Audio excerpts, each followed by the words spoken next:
I'm a firm believer, and I may use the mic at times, and I may not, because I think you can hear me. I'm a firm believer, and it's about not here, it's about who is here. And you will find out as the days get warmer and nicer, cabin fever gets in the way, people are glad to be out. And to be quite honest, I'm glad that there's hustle and bustle and positive activity in the city. So if folks are at the Black Maternal Health piece,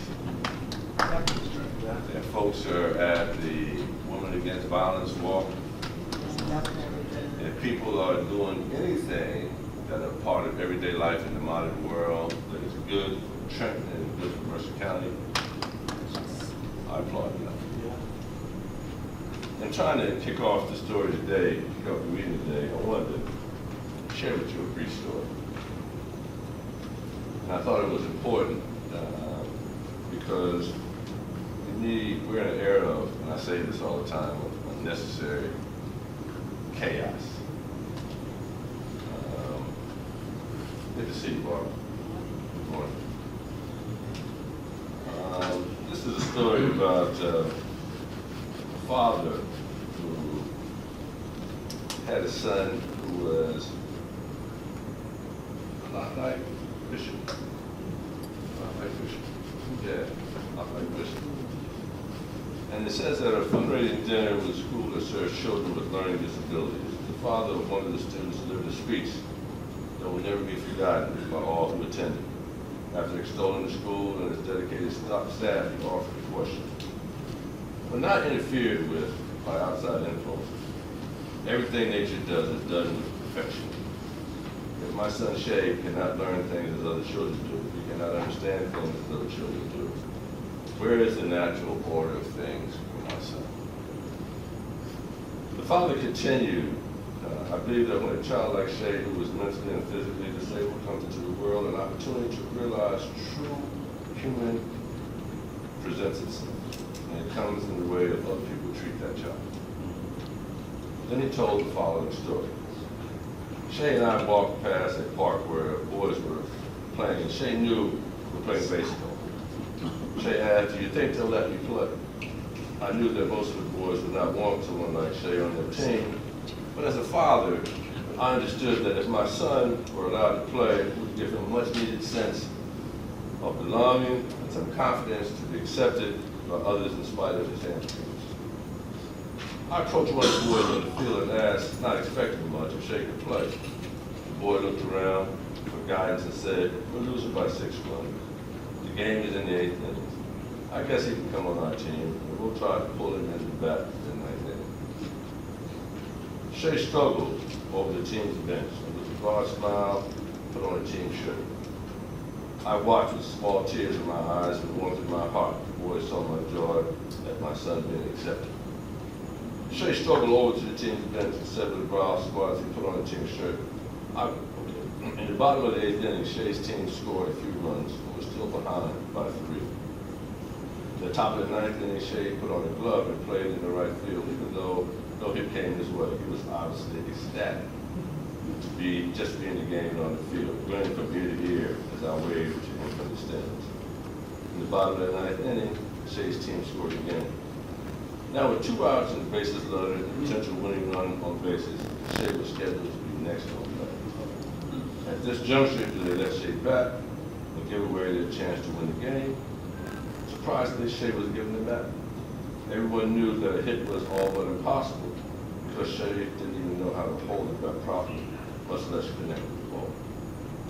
However, as Shay stepped into the plate, the pitcher recognized and the other team was putting winning aside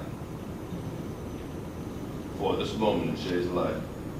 Moved in a few steps to lob the ball and softly to easily make contact. The first pitch came and Shay swung clumsily and missed. The pitcher again took a few steps forward, tossed the ball softly towards Shay, and as the pitch came in, Shay swung the ball and hit a slow ground ball right back to the pitcher. The game would now be over. The pitcher picked up the ball picked up the soft ground and could have easily thrown the ball to first base. Shea would have been out, and that would have been the end of the game. Instead, the pitcher threw the ball right over the first baseman's head and out of reach of his teammates. Everyone from the stands of both teams started yelling, "Run, Shea, run. Run to first." Never in his life had Shea ever run that far.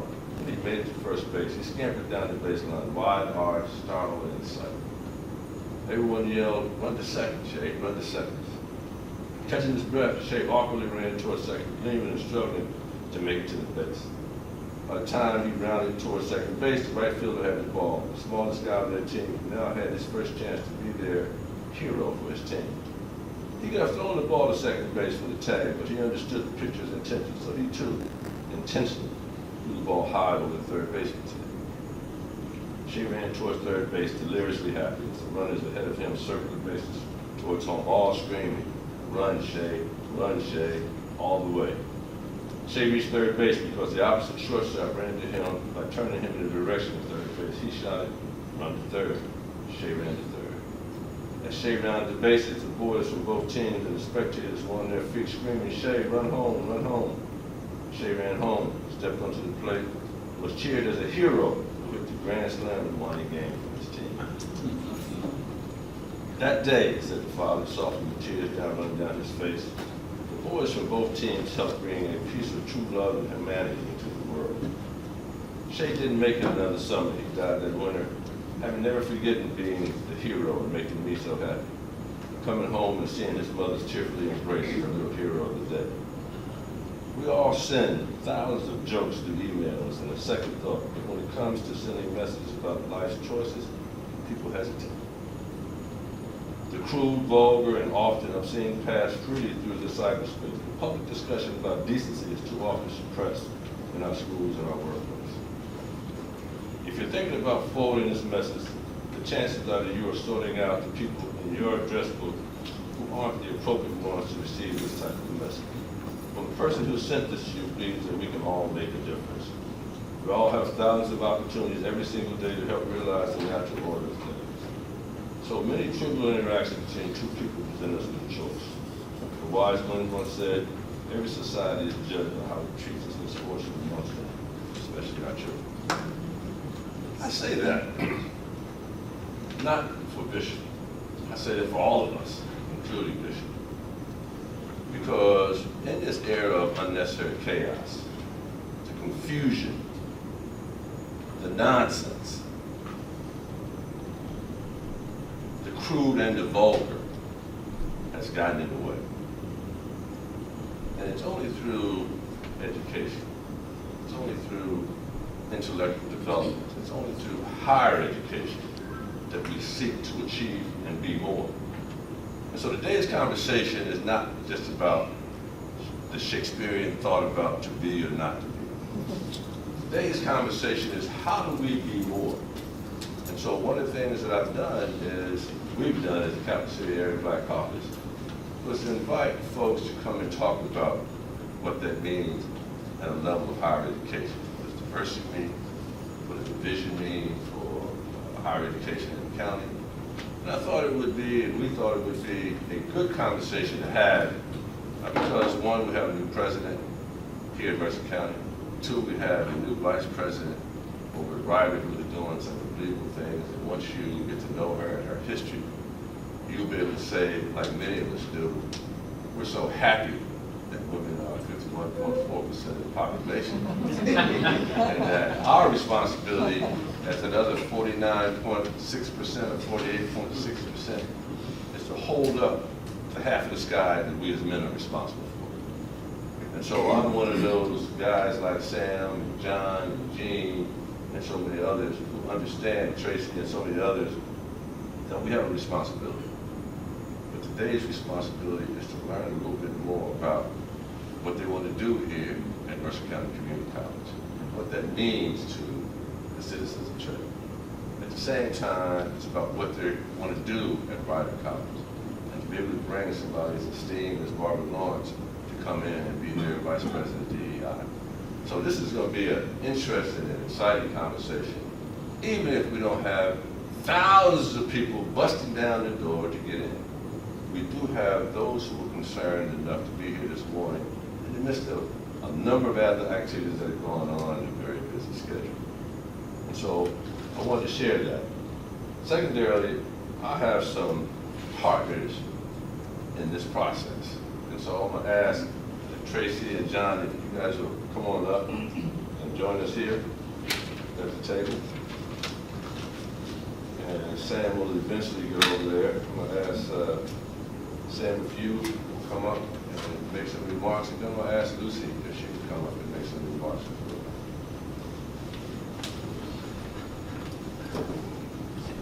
well. So JB, thank you for framing that perfectly.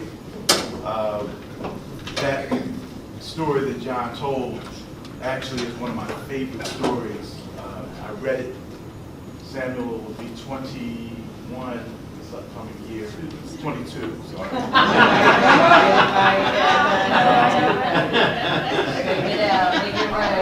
I read that story 21 years ago when he was 3 months old, and I realized that we had an angel among us. And so it very quickly became one of my very favorite stories, and I actually couldn't read the story or tell the story without crying.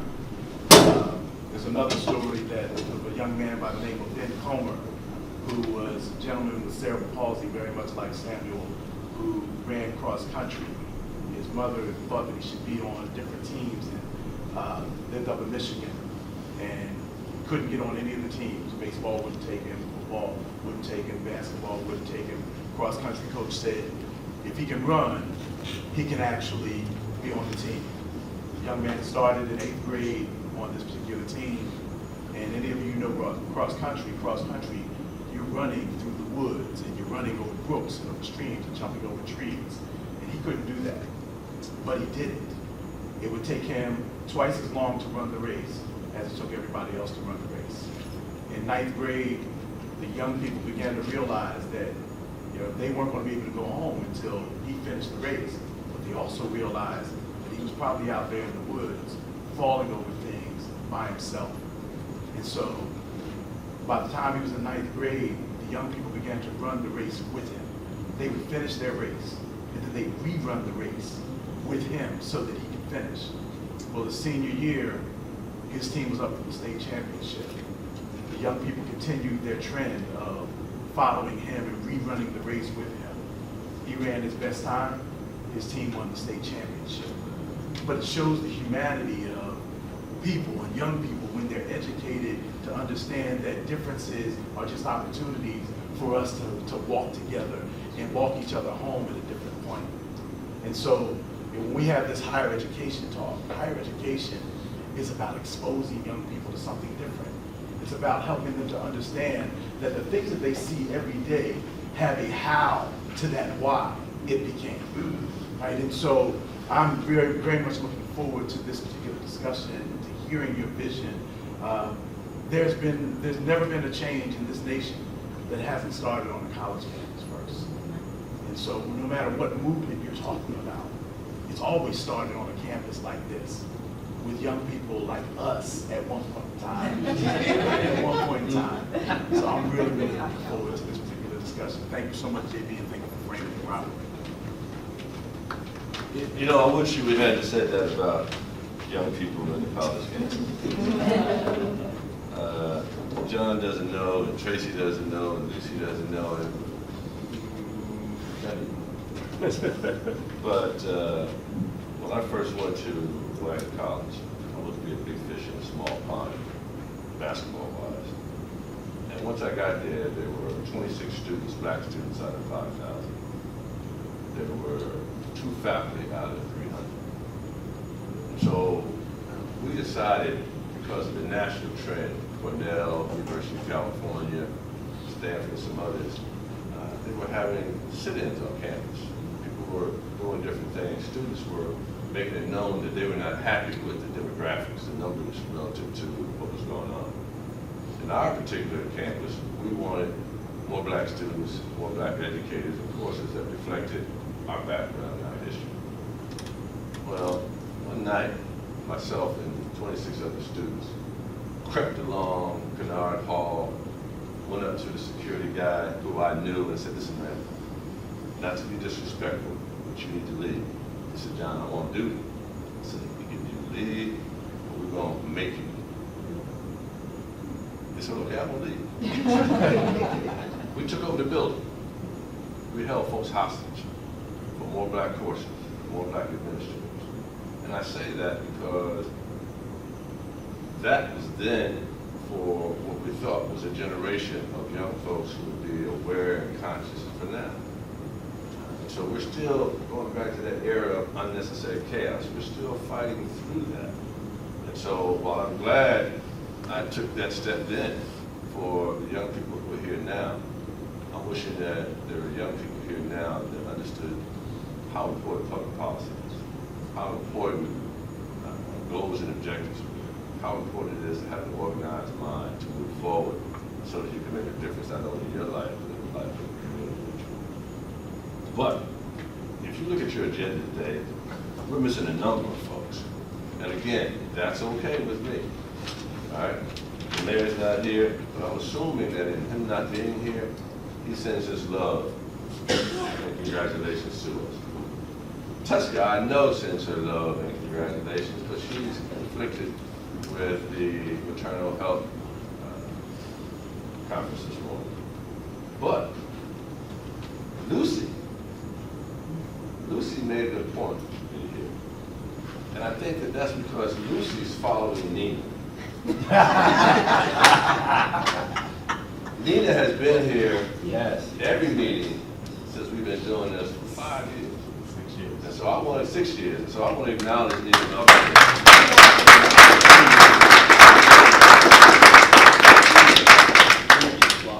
That's great. Let me also thank Joe. Don't shoot the messenger. Let me also thank Joe and Gonzalo Perez, the Vice President here, for having us on campus today at the behest of one of our guest speakers, the President and the President. So thank you and thank you. So Lucy's here to bring welcoming remarks on behalf of the county. And so if you want to do that, yeah, you got a mic there. You want me to but come if you here? got, you can That's sit right fine. there. You can sit right there. So hi, everyone. It's there, Sam. Just I taught for 33 years. I don't need a mic. They used to call me to yell out over 400 kids to get them in from recess. But anyway, I am here to bring greetings from the county. We have a lot going on at the county. We received our budget the other night. We have a forensic audit going on. You know there have been financial issues at the county. So a forensic audit is being done. We're expecting that back June 8th. We just approved the 2021 audit that was delayed because of some of those things. So it is a very busy time at the county. But there are things that happen all the time. We had the Secretary of Transportation here to look at the airport. That's an ongoing project. Obviously, I've been on the board over 20 years, and we have never had a Secretary of Transportation come to Mercer County Airport. So that was a great coup for him to take a look and say that we are moving in the right direction. And that's going to be a benefit for everybody. It will provide jobs, it will provide transportation opportunities. It's really going to be something that this community, all our communities desperately need. And then locally, just on Thursday night, Greater Mount Zion has created a Salvation and Social Justice group. We were able to give one of the first monetary resolutions to that organization.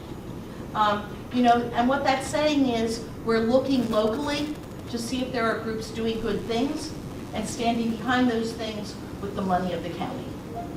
So lots of things going on. Thank you for the opportunity. Can I say one more quick thing? sure that she's running for re-election. That wasn't the thing. All right. But I did want to add to the statements that were made today. So I was a special ed teacher for over 33 years. And because of that, my kids were always raised with children that had differences. And when my daughter was in middle school, she was an excellent runner. She became an All-American when she was a junior in high school. She had a very good friend who had CP. And her friend wanted to go out for track. And they said, you can't do it. You know, what are you going to do? And my daughter said, shot put. She has the strongest arms of anyone I know. She can do shot put.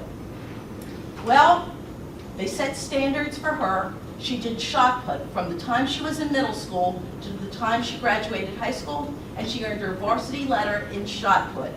But she got there because my daughter, who, as I said, would become an All-American as a junior, told her track coach, if she's not on the team, I'm not on the team. So sometimes kids stand up in ways that we don't even know as parents. The end of that story is that her parents nominated my daughter to run with the Olympic torch, which she did for the Atlanta Olympics. So.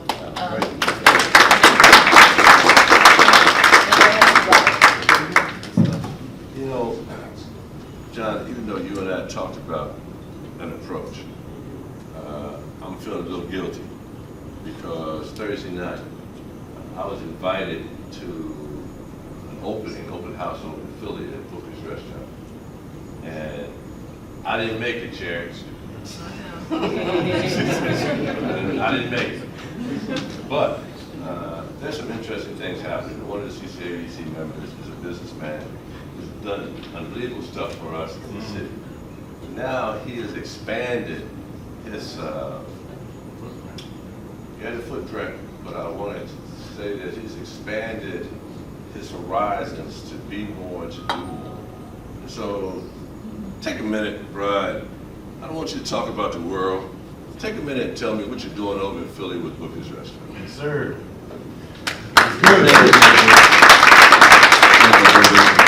Thank you all. Good morning, everyone. Thank you all for having me. Real quick, but before I talk about Booker's Restaurant, which is a great 125-seat, 66-employee restaurant in Philadelphia, 10 minutes from Youth Penn and Child Hospital, we definitely invite all y'all out. Before I talk about that, John, I want to talk about education. Because see, when we talk about higher education, the highest I went in education was the youth house when I got my diploma from Trenton High. That was my highest education. So when we talk about higher education, let's make sure that we include vocational. Amen. Because that's where I got my start as a roofer. Nobody aspires to be a roofer. Nobody. That's why I got my start. And I used that opportunity to take a company from zero to a multi-million-dollar corporation for 7 years. That's from a trade. That's right. Let's talk about entrepreneurship. Everyone is not going to go to college. Everybody don't want to go to college. Right. Entrepreneurship is a valuable option. It changed my life. I wouldn't be here today if it was not for entrepreneurship. So when we talk about education, I want to make sure that we're talking vocational training, especially for our kids. Kids in Trenton, our people are very talented. They're very creative. Giving them the opportunity to use that talent and that creativity, whether it's in entrepreneurship, whether it's in vocational training, is one of the best opportunities that we can offer them, along with higher education. So I just wanted to say that and get that out there. Now, Well, before you go there, Tracy Syfax, right? His initials are TS. I don't call him Tracy Syfax. Where's Jerry at? She knows that I call him True Story. Because his story is the Trenton story. Right, bro? thank you, Jake. I appreciate that. So, and I'm just going to say this right here. You know, me and my wife and my lovely wife, I thank God and I thank her. Two champions in my corner that allowed me to do a lot of things I do. But Booker Restaurant is a great 125-seat restaurant in West Philadelphia, 5021 Baltimore Avenue. I wish you all could come out and enjoy the good food, great ambience. Good ribs, bro. Good food. Sam and Gene can attest to the food. But let me just say this right here, 'cause I don't do no cooking. I'm a roofer. I don't do any cooking. But I know you don't get anywhere without a team. We have a great team we inherited Booker's Restaurant. 66 employees make that place operate 7 days a week from 10 a.m. to 10 p.m. all year long. And we do not do that without them. So just mention the fact that a team is what really gets it done. And I can't thank the Booker team enough for all they've done for me and my wife as we've taken ownership of this place for now a little over 30 days. So you all are definitely welcome to come out. We definitely want to invite you all out. I know some of our seniors from Trenton are taking a bus out next month and they're coming out, so we're looking forward to welcoming them. But thank you all so much because I'm telling you, Trenton has showed up. Yes, sir. Trenton has been at that restaurant, like they in Trenton. So I thank you guys very much for the support. And listen, we need to be doing this here in Trenton. We need to be doing this here in Trenton. Trenton deserves everything else that everybody else deserves. And we're going to continue to do that. So I thank you, JB, for this opportunity. I thank the Black Caucus for continuing to put information out that will help better our community. So thank you very much.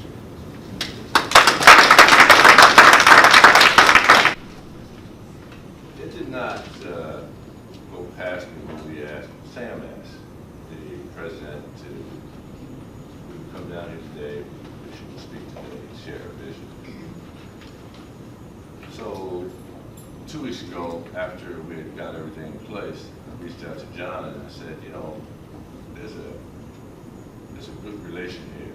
There's a symbiosis here.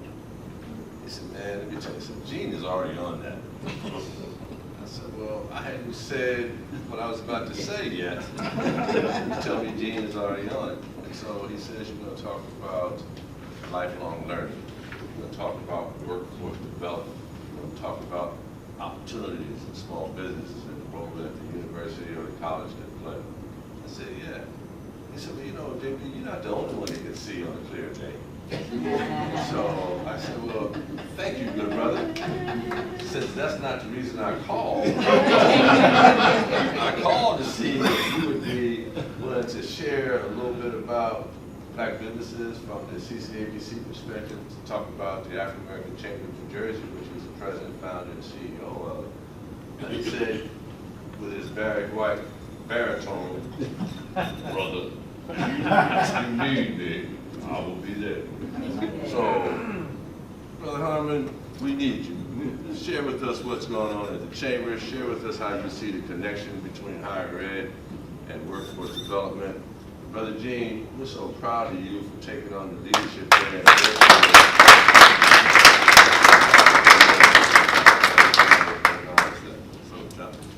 I'm delighted to be here today, and I had some initial notes, but all that has transpired so far, I had to make some additional notes. Yeah, some iterations, right? But give Tracy Syphax and his amazing wife a round of applause. I just think it's great, and we want to encourage him and his wife to continue to do what they're doing. So when we talk about the African American Chamber of Commerce of New Jersey, the African American Chamber of Commerce is made up of people like Tracy Syphax, their stories, but also listening to the commissioner. Her daughter is now part of the African American Chamber of Commerce Impact in New Jersey. She heads up the Housing and Mortgage Finance Agency for the state of New Jersey. And recently, 2 tax credits were extended to our members. One, a 9% tax credit, which is one of the most difficult to get. That's going to enable Adina Bayou to do housing in Newark. And then a 4% tax credit was extended to Mike Sawyer. He's doing, I believe, housing in Lawrence. But he's also recently submitted a proposal for the Roebling site with 385 units, I believe. So that's part of the story of the African American Chamber of Commerce of New Jersey in my 26 years. A few days ago, I was in New York with Al Sharpton and Mayor Adams, and I thought I would share this with you all here today. They both talked about the expansion of blacks in leadership in New York, head of the police department, the DA, and I had an opportunity to meet DA Bragg the other night. They talked about the Attorney General. They talked about leadership at the Assembly across the state and across the boroughs. Blacks in leadership roles at a very critical time. But we cannot do this alone. You know, when Nelson Mandela was released, although he had the numbers, he refused to govern without inclusion of other people. So this room represents what we need to go forward. People who acknowledge our existence and work to mitigate, in partnership with us, mitigate the plight that we've experienced. The African American Chamber of Commerce focuses on health, education, workforce, and business. And today in Trenton, we're part of the discussion here today. We're doing a home ownership program here in Trenton. Gene is leading up a group in partnership with the state police with 23 students or participants seeking to get their security license so they can be a security guard or enter in some other areas of law enforcement. Change and transformation is within our reach, and we need to seize this moment. We cannot lose this opportunity to make seismic change, transformational change in Trenton. When I leave here today, I got to get to the Bronx, so this is why JB put me part of the top of the program.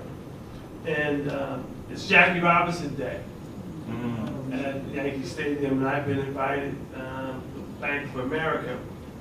The point I wanted to make, Jackie Robinson demonstrated relevance in his value proposition upon entering Major League Baseball.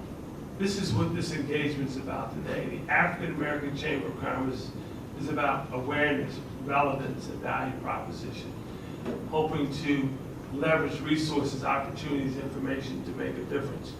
And the last thing I'll say, I'm an alum at Mercer County College. I got my start here, and I didn't, you know, I'm one of 7 kids. No one in my family went to college.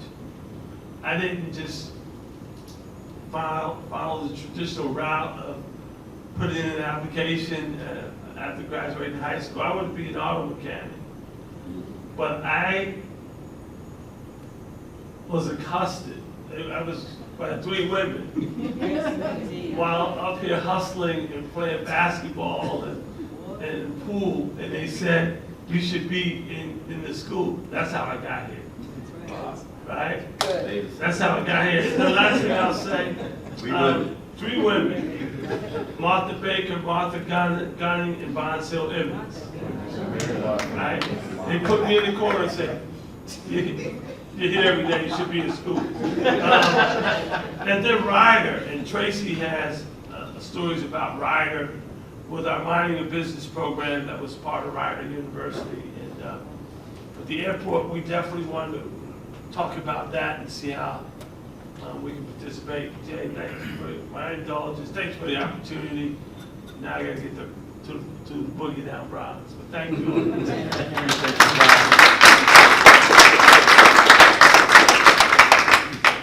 Except for Lucy, but including Lucy. Okay, these folks are all members of the Capital City Area Black Caucus. And so, and one of the reasons we developed the Capital City Area Black Caucus is to, one, platform Black intelligence, platform Black opportunity, platform educational excellence.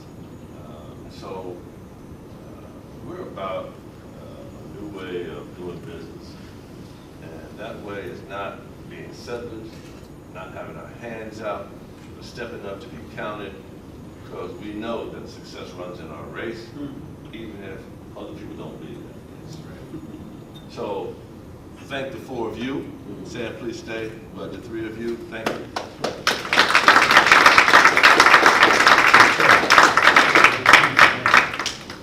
I thought Brother Gene worked for us. It does.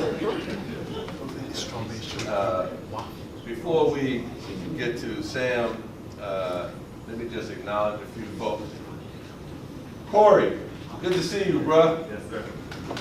This is Green Security Guard. Andrew, come on, man. Good to see you, bro.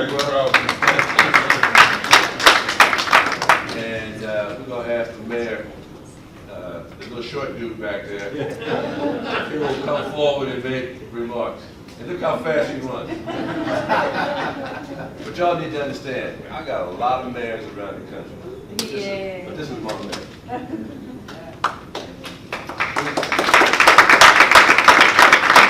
Thanks so much, John.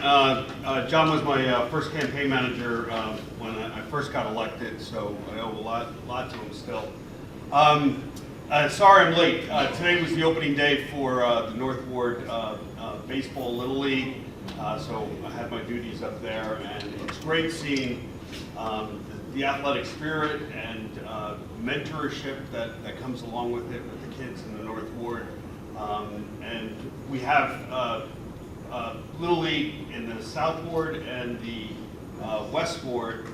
The East Ward, interestingly, is converting to soccer due to the influx of Latinos in Chambersburg, and we're actually converting the baseball fields in Unity Park to soccer fields. So we're making it more relevant for all the kids.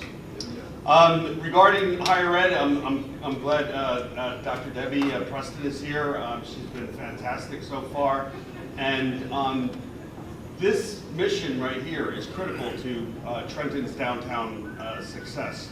We're actually investing $500,000 for a makeover for South Warren Street, and we hope to merge the two and work more and more on improving downtown. And with the development and the parking lot back here, I know the president's going to acquire, because it will make it more convenient for kids to park and be accessible to higher education. 4 years ago, I reached out. There are 5 colleges and universities within 10 miles of here: Mercer County College, Thomas Edison, Rider, TCNJ, Princeton University. And I actually contacted all the presidents to see if we could have some kind of operation downtown where it could be a funnel for at-risk youth and also Trenton youth to have readily accessibility to higher education in the colleges around the town. And they readily agreed, but unfortunately COVID came and those plans fell by the wayside. So we want to resume that. Each of the colleges have committed to doing something with the capital city and coming into Trenton. And it is so important that our students have accessibility to higher education opportunities, and that we have that connection between all those colleges. So we're really excited about developing that further. Stay tuned. But higher education is indeed important, and we hope to have that nexus to our students. Appreciate you. Thank you, John, for doing this.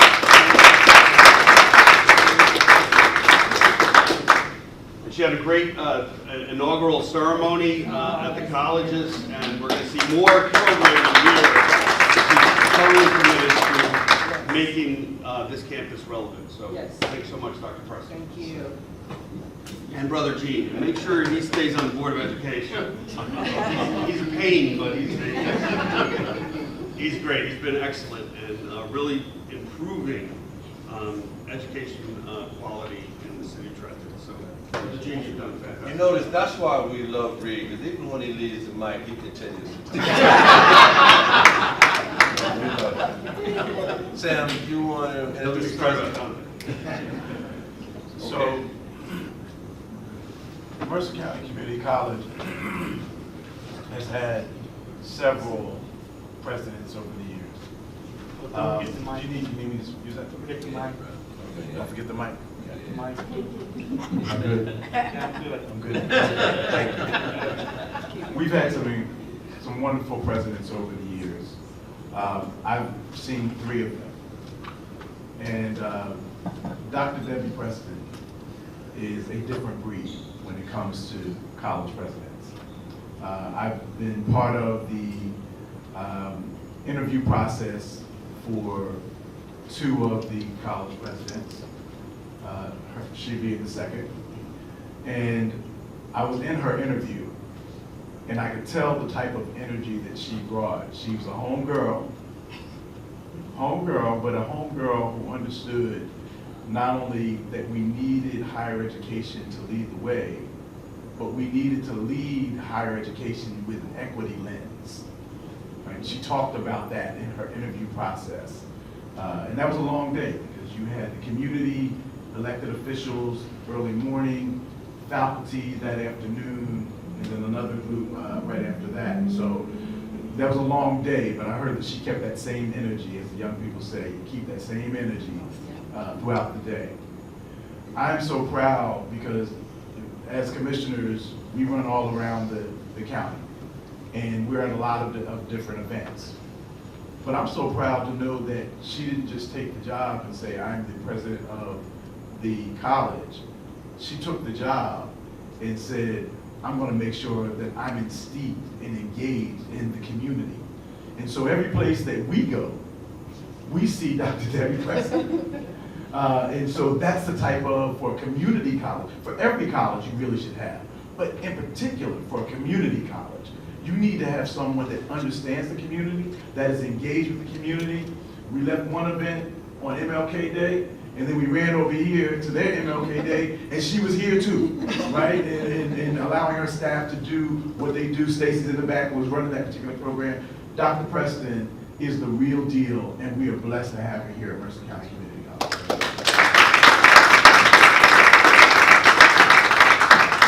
So our first question, Okay, this is, share with us your vision of what you want to do as president here at Mercer County Community College. okay. We're gonna talk vision, and then we'll like funnel it in to how we make that happen, okay? Is that on? Yes, it's okay. Yeah, okay, so I will start by saying, and you have heard me say this, I believe in the power of education to change people's lives, and I believe in the power of community college to change communities for the better. And those two pieces go together. I go to a lot of meetings where we talk about a lot of ideas for what to do on this campus specifically, and I'll get to that. And at a number of these meetings, we're talking about what programs do we put here, what services do we put here, how do we get more students from the Trenton community to take classes on this campus. I know there's a pattern of students, even from this community, taking classes at West Windsor, and some of that's just because we have better offerings at West Windsor. We got to do better, all right? But I've had several people tell me, well, you can put whatever you want at that campus. The students from Trenton want to get out of Trenton. I said, okay, well then the point is, we're going to make Trenton a place people don't want to get out of. And I actually had someone say, well, that seems a little ambitious for the community college to be working on. And I said, well, who else is going to work on it? Because I see the community college as an instrumental piece of that equation.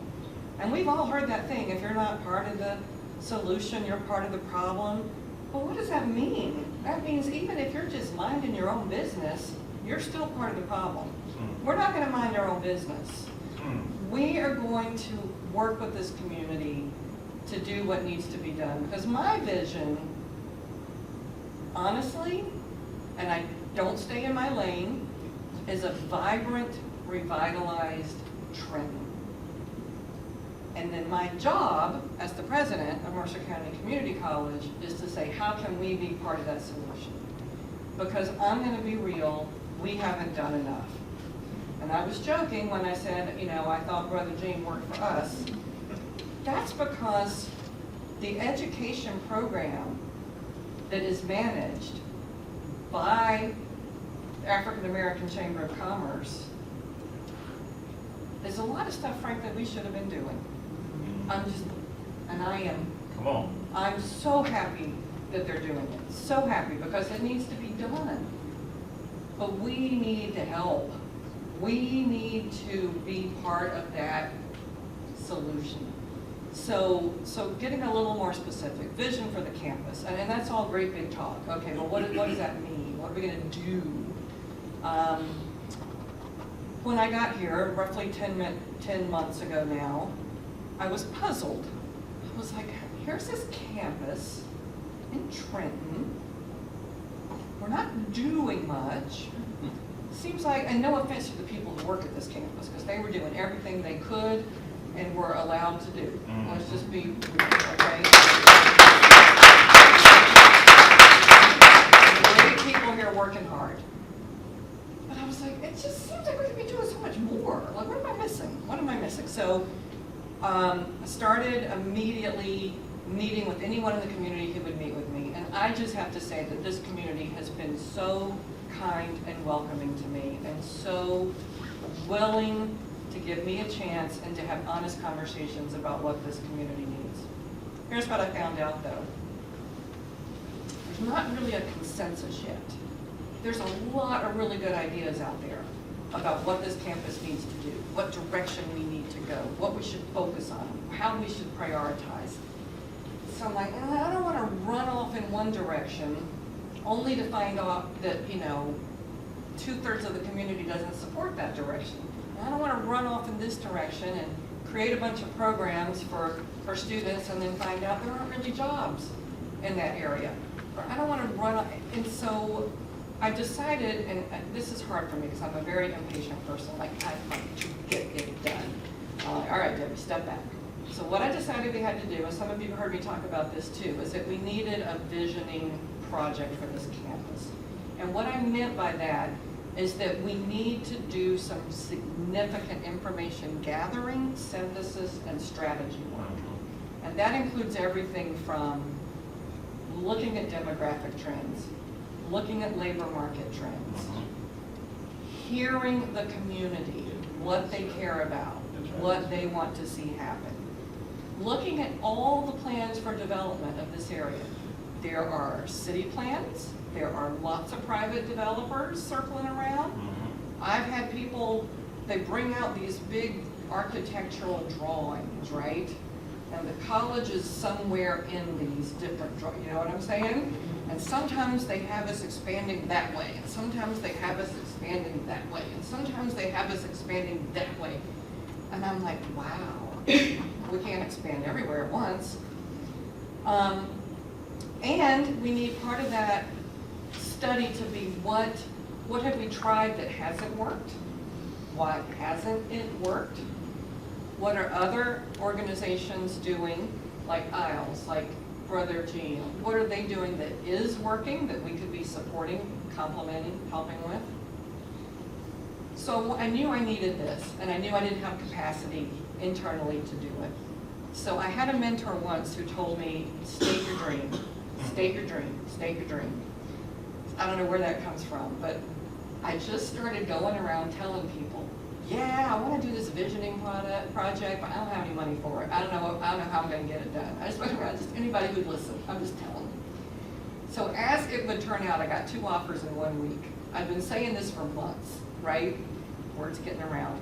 So the best offer I got, honestly, and I almost didn't take it. I know they think I was like being hard to get or whatever. Got on a call with some folks from Princeton University, the School for Public and International Affairs, SPIA. I didn't know what I was on the call for. We have a lot of partnerships with Princeton. And I go where I'm told, I get on the call, right? I don't even know, I'm like, I don't even know these people. So they're like, let us do it. Let us do, we heard about your project. Let us do it, let us do it. I don't know what was, I was like, I don't know. I said, I really wanted it done faster than, that the students just get, I was like, because I'm impatient, and I knew Princeton's gonna take a year to do it, right? I want it done, I want it done, I want it done. They're like, no, we'll put grad students on it this summer. We'll start hiring the professors right now. You understand this is no cost to you. Let us send you some reports we've done before. I was like, wow, they really want to do this. So I said, okay, let me think about it. The other little nagging thought in my head was, how will the Trenton community feel, I'll just be honest, about Princeton University coming in and saying, here's what you need to do. right?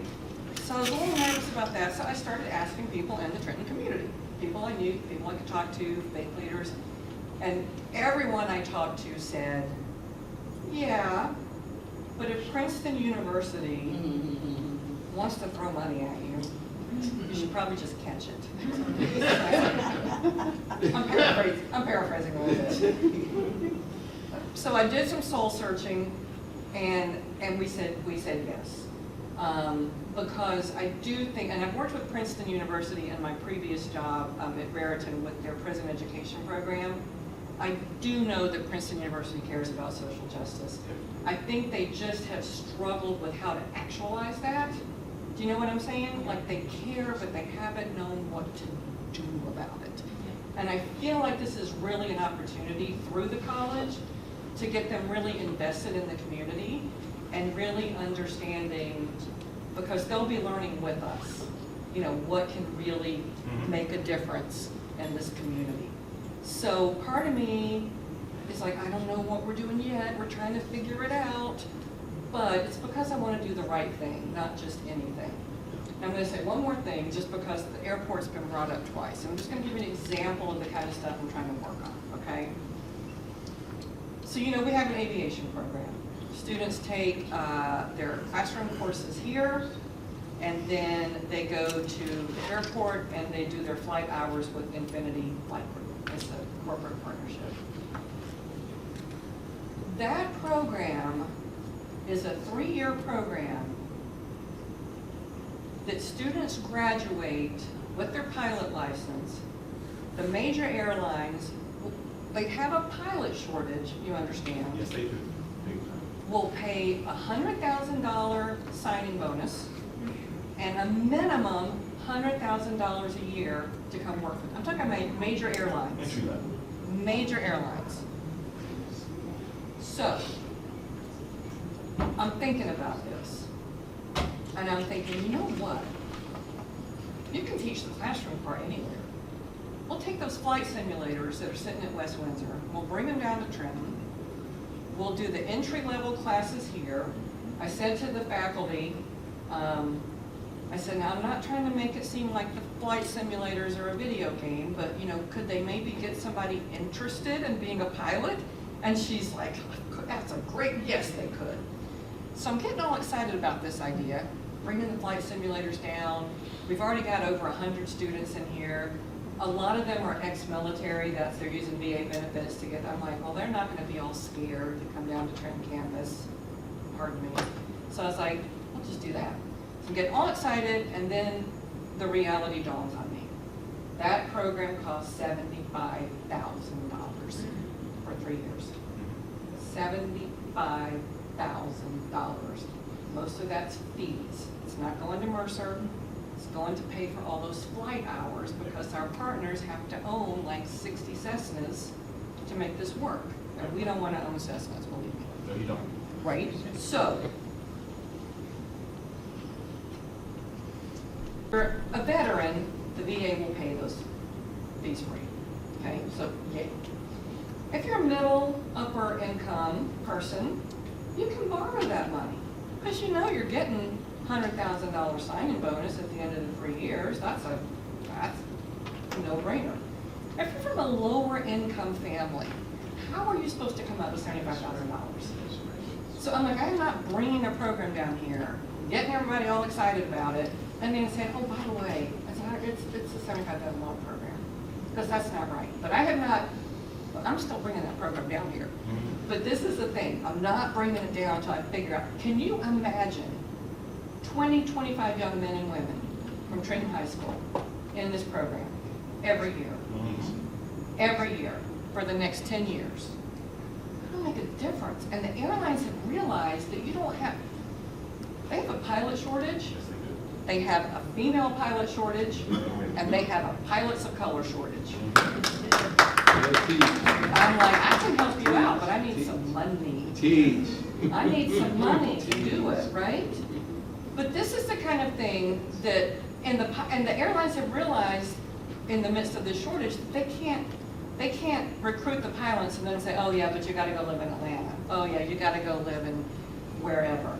Pilots want to live, so they're all changing their models.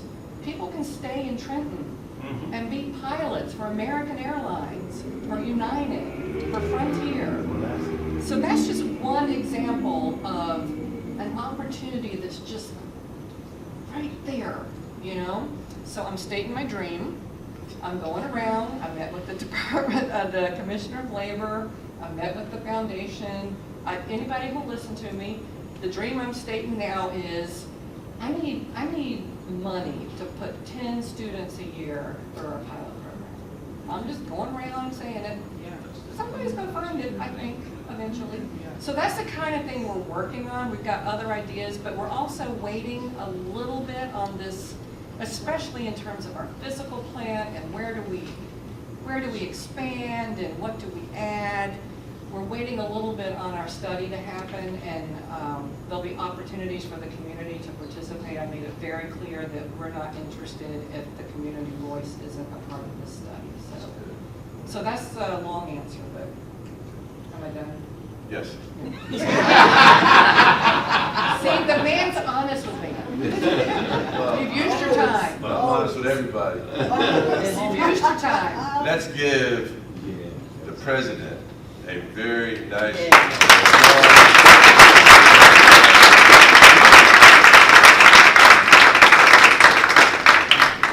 That's that equity lens that I talked about, right? You can't bring a program here and say that we've got this wonderful program if everybody can't engage in it. Equity is about that opportunity to be able to do what everyone else does without the barriers. And so if you're not thinking about those from the onset of programs, which is where we get caught many times, we bring in programs, say this is going to be awesome, and then we realize a whole section of the community can't actually partake in it, and it's the section of the community that we were directing the program at.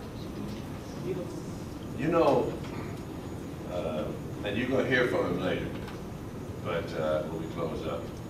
But I'd be remiss if I didn't take a minute to acknowledge the Vice President at Thomas Edison State University.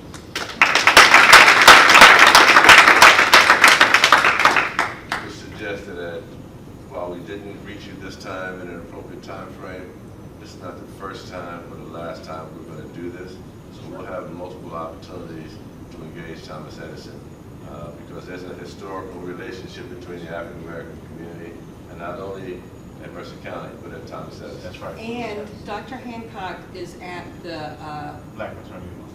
you're right, the maternal health event. She said we're divide and conquer. We talked on the phone the other day. She's like, okay, you go to that one, I'll go to this one. Okay. But that's where we're all going after this is over, is to Greater Mount Zion for the maternal health. Those of us who don't have people to see and hands and shaking babies and kissing moms. 3 meetings ago, this young lady came up and said, you know, how you doing? Barbara Lawrence, new Vice President, DIA, Chief Executive Officer, right? And so, you know, in the midst of, y'all know how I get in the midst of these meetings, trying to wrap up, yes, it's good to see you, you know, hug, you know, come back again. Then, the last meeting, there was a session on women, and she was on a panel. And I said, Dr. Barbara, can you come and participate? That's not what I said. I said, Brenda, can you come and participate? And she said, in a very,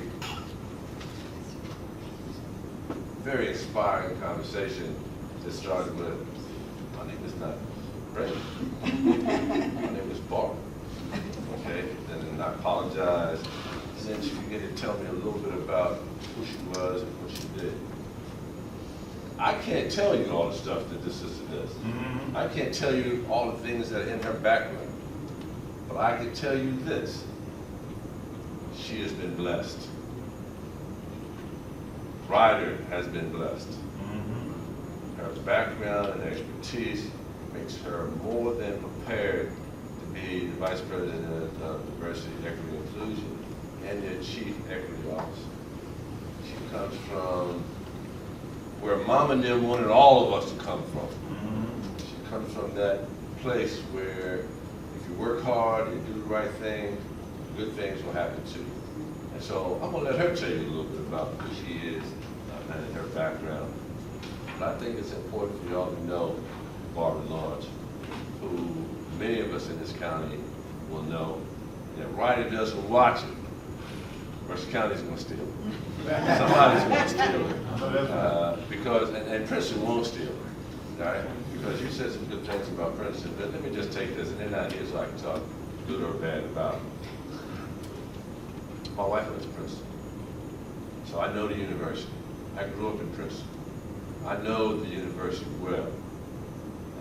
When Harvard is giving and Yale are giving $100 million to a social equity program, Princeton's still messing around with the $1.2 million that they give to the Willisville-Jackson community and think that that's their contribution.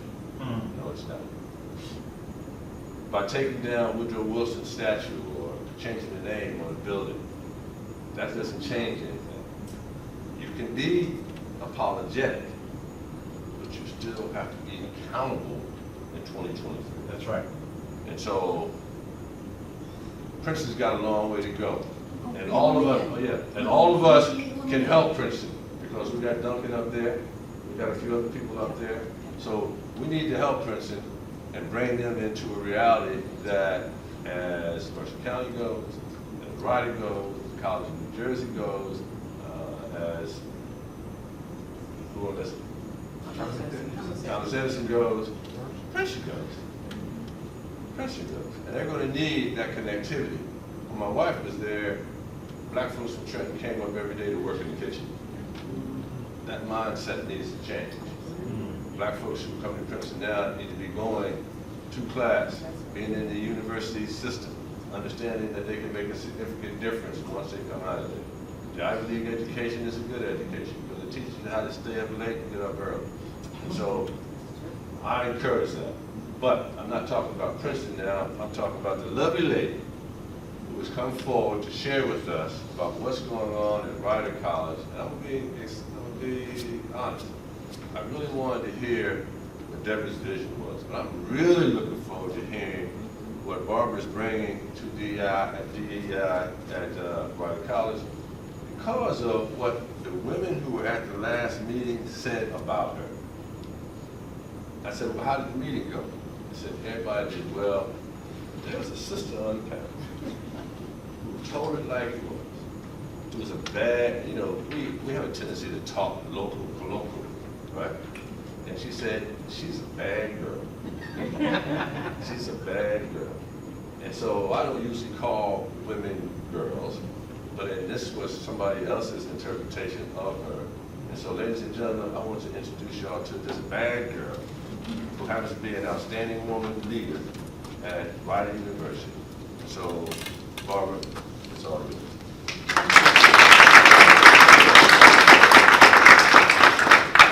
Thank you, John, so much. Can you hear me? Yes. First of all, good morning. Thank you for having me here. Very, very kind introduction. I appreciate it. Thank you, Madam President. Just a little bit about my background. I've been doing organizing work. I grew up in New York City, the Lower East Side of Manhattan, and if any of you know about the Lower East Side of Manhattan, it is one of the most racially, ethnically diverse communities in the world, and that's where I grew up. So I grew up with all folks. My mom was a minister, an activist, and a freedom fighter. And early in my career, I was told that I'm going to have to advocate for someone or something. So I've been in spaces. I've worked with Eric Adams. I know our brother president mentioned the black leadership in New York City. But I worked with Eric Adams when he was a police officer like myself at the time, and we were advocating for black officers then, the treatment of black officers in New York City. We had a promotional exam, I don't know if any of you know this, but was thrown out, and they said that the black and the Latino folks cheated. And they threw the exam out, and so many of us would have been promoted. And Eric and I were part of that fight in New York City. I worked as a prosecutor in Indiana, fighting for rights of folks in communities, marginalized communities who were getting more extreme sentences. I worked for the Public Defender's Office in that same space fighting for us to have better outcomes. I have been a professor of justice and policy studies. I was at a school in North Carolina for 15 years, and the school was really focused on social justice, Guilford College. I'm not sure if you know about that school. I've been at Rider University for a year and a half now, and I'm working with Pam Pruitt and others, those of you that know Dr. Pruitt, and we have been working in the space of making sure that our students who come from underrepresented backgrounds and communities have access, and they have a space, and they can be successful. I've been around the country working for DEI. I've been working for higher education in prison, so I've done a lot of things, and I'd like to tell you all those things, but I really want to talk about the attack on DEI in higher education. Is that okay? Come on now. I need to tell you about that. You've seen it. So, if I get a little excited, forgive me. But I need you to know 3 things. Although this is personal for us, for each of us, this work, based on our history, based on those who come before us and who has done the work, and those of us who continue to do the work, we still have to pay close attention to the facts and the research. And I just have to give you some context of what's happening here in this country right now. So the challenges that we face, and I have some notes here, that there was model state legislation that was created in January of 2023 that pretty much prohibited colleges and universities from hiring DEI officers. You've heard about it. Conducting trainings that instruct faculty and staff on not only how to identify structural and systemic racism, but how to fight against it. So the legislation is prohibiting that. This is model legislation. Requiring employees to commit to diversity statements. They're throwing that out. No more diversity statements. Supporting institutional commitments to social justice. And you heard Madam President talk about social justice. So the model legislation says that you can't do any of those things. I'm going to get through this really quickly. And there's also threatening legislation that's happening right now. It's either been enacted or it's been proposed related to DEI efforts in higher education. Now here's what we need to understand. As of April 13th, 2023, how many days ago was that? 2 days ago, 31 bills in 18 states. 31 bills in 18 states. And I have to give you Ohio as an example. And the reason why I want to go through this to give you some context is because they are coming for New Jersey. They're on their way. Ohio had a bill 83, they introduced it in March, and it banned statements, just as I said, diversity statements. It ended mandatory training. It ended diversity scholarships for students. Here's what that means. That applies to majors. You can't get scholarships for specific academic majors, financial awards, on-campus housing. We know that our students need that financial aid support, employment, extracurricular activities, and even orientation programs. This is in the state of Ohio. The bill was passed. They have legislative curriculum oversight. So faculty have to post their course syllabi. You hear this? Colleges and universities, they have to include mandated language in their mission statements. They have to include this in their languages. And all students, this is my favorite one, all students are required to, wait for it, pass an American history government class to graduate in the state of Ohio. So this is the context. This is what's happening in Ohio. Performance evaluations for faculty. They can require these universities to create a disciplinary process if the faculty, ready for this? If the faculty interfere with anyone's intellectual diversity rights. Wow. This is in Ohio. Remember, there are 18 states. So this is what's happening. Also, in Ohio. Students from China are unable to attend universities in Ohio. Students from China in this bill. Really? Yes. So that's context. That's just an example. 18 states, mandatory legislation. Those are the key areas that are going away. Executive responses. We are very blessed to have President Preston, but the executive responses have been 0 for 40 in the state of Florida. You hear that? Public universities, they asked the presidents of colleges, public universities in the state of Florida to respond. Higher ed said, we want to hear from you. None of them responded, even when they were offered anonymity. 0 for 40, 0 and 40.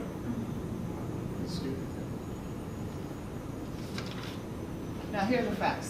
This is what I want to really get you to think about. So those are the challenges. That's what's happening. They are coming this way. New Jersey will not be exempt at all. And we already know of some things that are happening along this way. Here are the facts that we have to make sure we understand. By 2030, and you've heard some of this before, the U.S. population, the white population will drop to 55.8%. You've heard this before. These are the facts.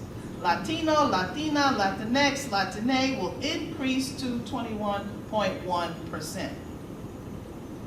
Black and Asian percentages will increase significantly, but here's what we need to know. The youth population under age 18 is expected to increase about 2% between 2020 and 2030, and nearly 4% by 2035. Are you putting it together? All these pieces matter. But the research tells us the key measure of the student response to campus environment shapes student outcomes. The number one reason why college students leave, particularly those that look like us in the room, underrepresented groups, is because of their sense of belonging. The research. So we hear the challenges, we hear the facts, and we hear the research. The research tells us the number one reason why our students leave is because their sense of belonging. And then, I have a better one. One theme that rises across this research for those students is those students feel safe and supported in DEI spaces on campus. What does that mean? Your cultural centers, your diversity and inclusion centers, your gender and sexuality centers, your veterans office, International Center, and Native American Student Center. This is the research. These are the themes that are running through. Are you following this? So there's an attack. Can't hire DEI officers. The research tells us that those spaces are the first to be defunded. But if we look back, this is where our students feel safe.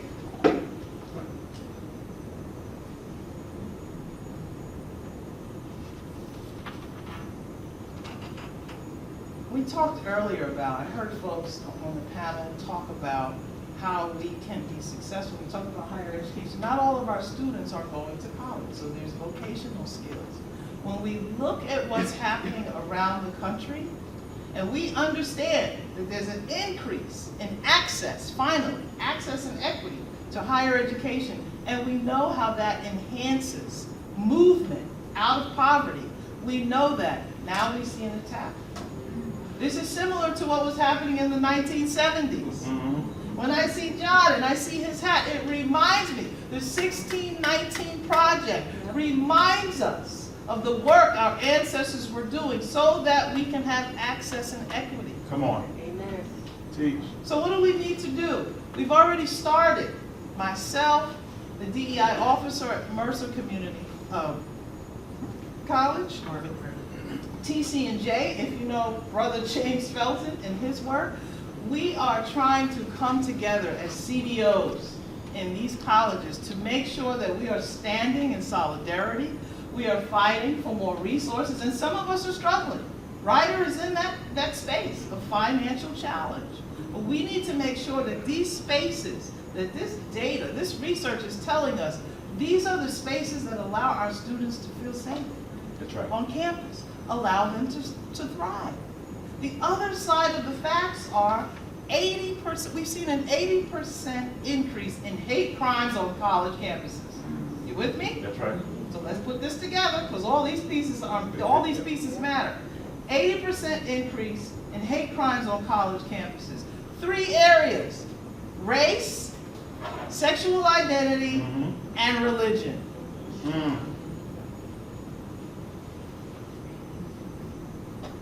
Hate crimes, attack on DEI, an increase in the population.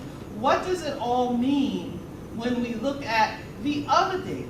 The data tells us that we still see first generation, underrepresented students, underrepresented groups, and low income students.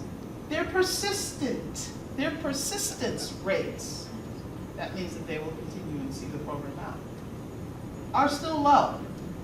We're still struggling with that, right? So our goal is to see them through these programs, but we still see disparity in how they persist and complete these programs. And that's broken down demographically. And these same groups that I'm talking about who say it is because of these spaces on campus that make us feel safe, that support us, that we know that we can go to and get the necessary support that we need. That's what keeps us being successful on these campuses, and that's the threat that's happening around the nation. We talked about diversifying faculty. There's an assault on hiring a diverse group of faculty and staff. So through all of this, we have to support each other. We're pulling together our CDOs. We're working with college presidents. We are calling for meetings and how we can create a strategy for our institutional support for DEI.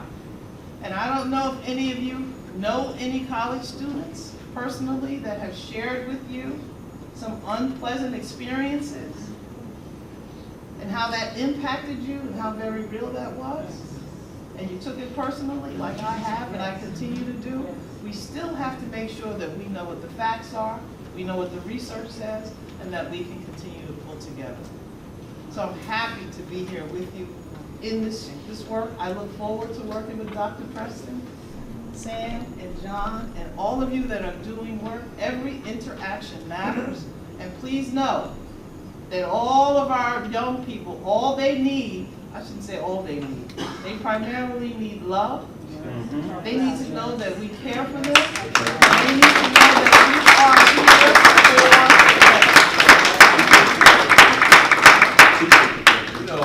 You know, it's interesting. For the last, I mentioned earlier about this area of unnecessary chaos. And I've been trying to get to what it means. And so it's like the onion. Peel, and as you go deeper, the water starts to get into your eyes, and you can't see, but you continue to go deeper. We didn't even talk about the fact that the end of the white world is near.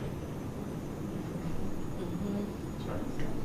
That's right. This is why we're seeing all these abortion issues. This is why we're seeing all this public policy come forward, because white America is afraid that by 2045, 2050, they will no longer be the predominant population. And so all of the things that you see going on are about, including the black maternal health piece. It's about making sure that our women are not safe when they go in dealing with their pregnancy. That's right. That our young boys are not safe when in first grade they're at the same level as everybody, by third grade they're at the bottom of the well. There's a lot of stuff happening, you know, and so it's important for us to be woke. Hello. And there's an anti-woke movement going on in the country. But part of that anti-woke movement has to take into consideration what is the opposite of woke? Sleep. they want us to continue, all of us, black, white, brown, they want all of us to continue to be asleep. That's right. And so, but in the midst of that, there has to be some points of light. So, Barbara, thank you, because I'm gonna bring our next speaker up. And our next speaker in this particular county will be a point of light. So Sam, you're gonna get the last remarks, but I wanna give a minute to the guy who's gonna be our next Mercer County executive. Thank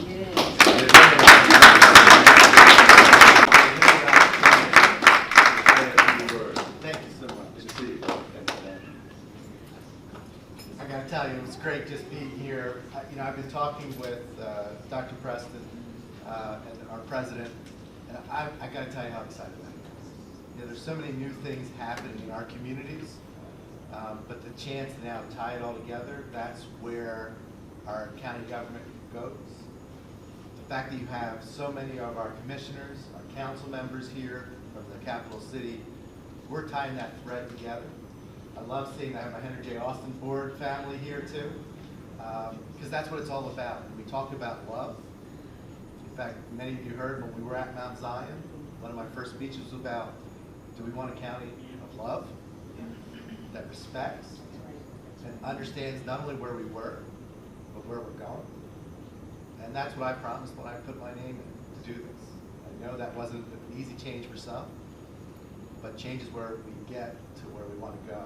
We talk about that vision and that dream, and we're all in this together. When we talk about investing, we look out these windows and say, well, what do we want to see? You need a partner at the county level. The county's got to pay its bills in partnership with the community college. I still have a year left in the state assembly, and I serve on the budget committee. We're fighting to make sure we have that additional funding for EOF programs, for our TAG programs at our other universities, making sure that we continue to support the community college opportunity grants, and really look beyond those programs and say things like the pilot program. Because the president didn't mention, this doesn't just benefit our students if we expand pilot opportunities.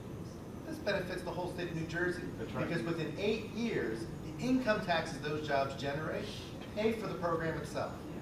But we just have to have the vision to make that leap and say, we believe in our students, and we're going to make sure that not only can they soar academically, but actually soar by flying the next set of pilots. That's true for maintenance, it's true for a lot of these jobs, that we know if we teach and we tell folks that there's a future there, not only will they succeed, but our whole community succeeds.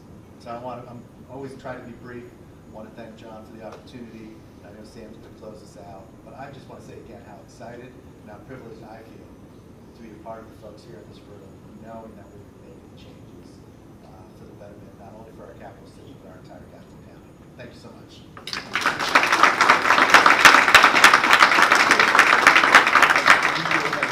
A real leader for change. Yep. All right, Sam?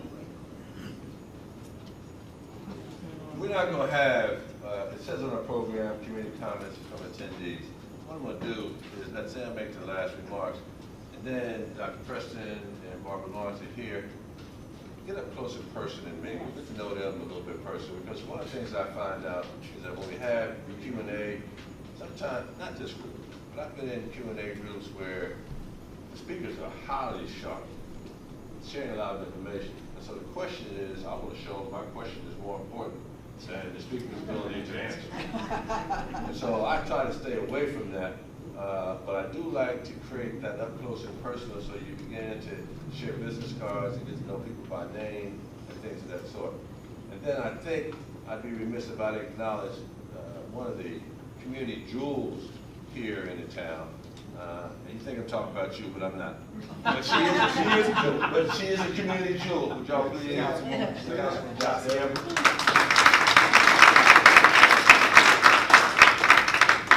Talking about the president of the Henry J. Austin Board, Brother Charles Davis.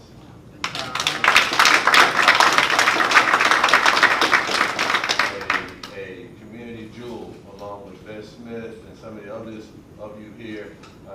Appreciate you all. JB, thank you. And one of the things you didn't talk about, Dr. Preston, because you talked about that $100,000 bonus, and they can start off at $100,000. That is true, but because of the way that the industry is currently working, that $100,000 entry level is doubling right now. Right, my brother is actually a captain with Alaskan Airlines, and so he's part of the Black Pilots Association. And there are so few. They're looking for black men. They're looking for black women. They're looking for women. They're looking for people to fly, because what has happened is because we haven't been in wars in so long, what they used to get were the retirees from the military that would come and fly, and now they don't have it. And so there's this incredible opportunity, with some incredible opportunity for funding, because the VAPS does that. So I have to connect you with him. You know, when we talk about EOF, and you know, Dan Benson he's not only going to be our next county executive, but I count him as a friend. I actually took his seat on the commissioner board, then freeholder board, and he and I, we mirror each other's work ethic. He thinks about equity the way that I think about equity, and so I'm proud to know him and proud to call him a friend. But when he talks about the EOF program, and so this kind of really speaks to what Dr. Lawrence was talking about, when you see this convergence of issues that come along, and when you talk about policy, there are easy ways to stamp out equity opportunities when you start to see these different lines that are connected in different ways. The EOF program, when Governor Kane was actually in the legislature, he was one of the people that actually sponsored the EOF bill. And there was a group of white folks that basically were trying to figure out how to make sure that EOF was equal opportunity for white folks, not equal opportunity for minority students. And it was Governor Kane who, at that point in time, was in the legislature, said, we're not going down that route. I'll pull the bill before we go that route. But you need people that are in that space, that are partners, right? That are advocates, that begin to stand on that wall with you. Many of you will probably remember when we were having all of the protests around the country for George Floyd. And I remember vividly that picture of the students in Seattle, Portland, when the officers began to get a little bit rough, and the line of white students said, we're going to step up front. Because they knew that as these young white students had stepped up front, that those white officers would not have the same venom for them that they would have for young black men and young black women. Right? And so as we stand in these spaces together, as we walk in these spaces together, this is the important work. It's building the relationships and understanding who are advocates and who are allies and who is walking this road with us. Because guess what? Relationships precede the work that we do. And so it's the relationships that we build here that allow us, when we step out of this room, to be unified as we walk down the road together. So let's continue that road together. JB and I, we walk, even though he's my big brother and my older brother, we walked a lot of roads that are the same roads. Walk with me, Sam. We walk with me. You know, when he talks about the fact that they took over the administration building, I'm a graduate of Howard University. In 1968, the Black Student Union took over they took over the A building at Howard University. 20 years later to the month, myself, Raz Baraka, Mayor of Newark, and several of us took over the A building at Howard University once again, because there were issues that needed to be spoken on, and we were speaking on those particular issues. And the only way that we could get recognition to those issues, one of the major issues, not having Lee Atwater on our board at that particular point in time, because the President Bush wanted to actually appoint him to the Howard University board.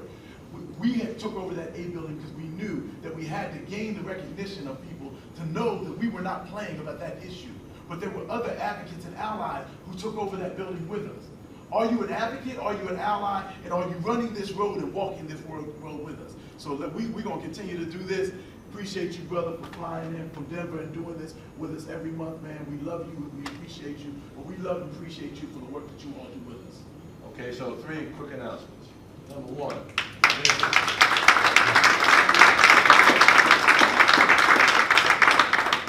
Joining Jossie is Jennifer Williams, our Trent City Councilman from the North Ward.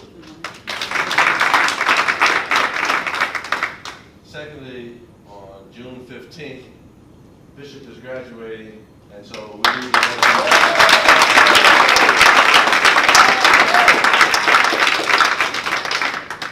lastly,